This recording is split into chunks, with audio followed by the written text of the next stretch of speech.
Can you all see me?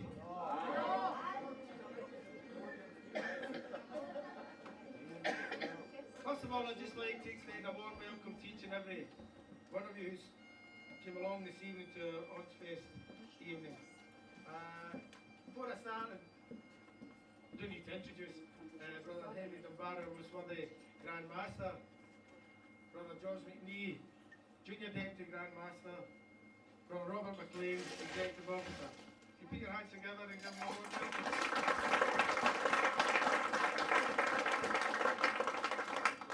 We also have with us Councillor David Meikle from Pollock Shields Ward. Could you give him a round of applause? You have George Redmond, the Executive Member for Culture and Sport. He's been held up somewhere, and as somebody aptly said, probably the reason he never met. Sisters and brothers, last year our Orange Fest theme was based on our institution's culture and heritage.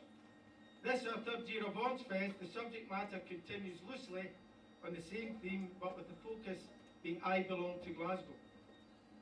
The culture and heritage specific to Glasgow was born and maintained not just by the working class people, but as you will hear later on, influential Glaswegians who wore the colours. The greatest and best of men have been supporters of this institution and at one time wanted to be identified with us. However, such is not the situation today. Today there exists a plethora of latent orange men and women who, for their own reasons, do not wish to be associated with us. What then of our culture, our traditions, our customs, and our individual backgrounds? Mention the orange culture in public and you're met with rebelliousness. What then of our heritage, our inheritance, our legacy, and our birthright? Talk about our heritage in public and is met with deaf ears. Brothers and sisters, it's a sad indictment of today's perception of our institution compared to that of yesteryear. We are now at the stage of fighting for our parading culture. We are now at the stage of defending our basic human rights to maintain our heritage. Make no mistakes, brothers and sisters. The deferred legislation of the anti-bigot bill will impinge further on our culture and heritage. This evening is a continuation of the County Grand Lodge's endeavours to promote our institution through a series of initiatives. You can see the programme. John Wallace, I'm a past master of the likes of Glasgow, LL 440, commonly known as a Lamplighter's Lodge. And I've been asked, we're on regular meeting, I was asked to say a wee bit about the history of our lodge, and it's not a lot of the history, it's just what I could get in a couple of weeks. Between this and other meetings, I found it a wee bit hard to put it all together. So most of the Grand Master, most of the Grand Mistress, or the County Grand Master, brothers and sisters and brothers and friends, here it goes. The first bit in the hard part, this is actually 6 years, this wee jot here, 6 years minutes, in 1938 to 1944. And this is a principal bylaw, number 1, this is on actually the hard bit of it.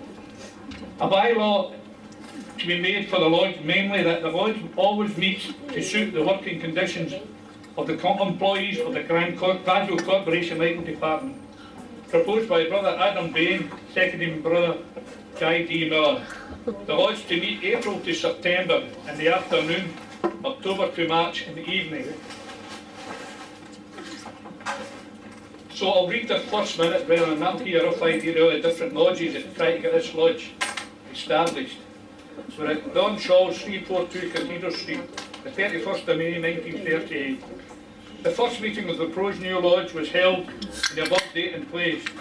The chair was taken by a Brother A. Thompson of LOL 491, who explained why the meeting was called, namely owing to the awkward hours worked by the employees of the lighting department. It was found as members of the order they could not only attend about an average of 5 or 6 meetings a year. It was therefore suggested to form a lodge for those employees and hold the meeting to suit the same. It was then proposed and seconded that we forward for a warrant for the same.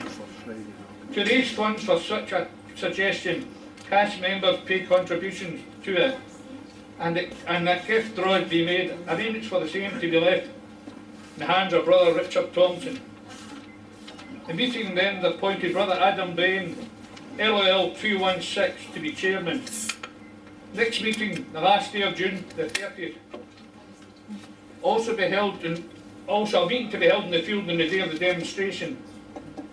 Notice was drawn to the fact that the Belfast Weekly News had, through Brother Lochley, Grand Secretary, gave notice of our new undertakings. The meeting was attended by 13 brothers, owing to the late hour and the night being dark. Pardon me.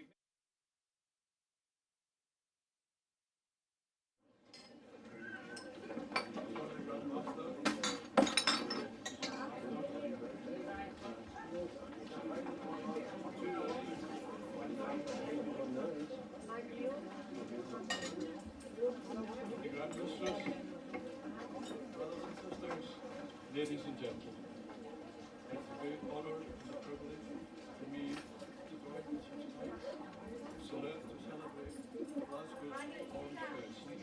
And you will excuse me, those who know me know I don't normally speak like Bill Robson. My voice is a wee bit higher than that. We have a nice regardless. And so tonight we're reflecting on, in Glasgow's greatness, the many orange men and women who have added glory and fame to their native city. They have left us an orange inheritance of which we can be justly proud and which we must never allow to be forgotten. I'm doing a quick jump for the benefit of the gentlemen here.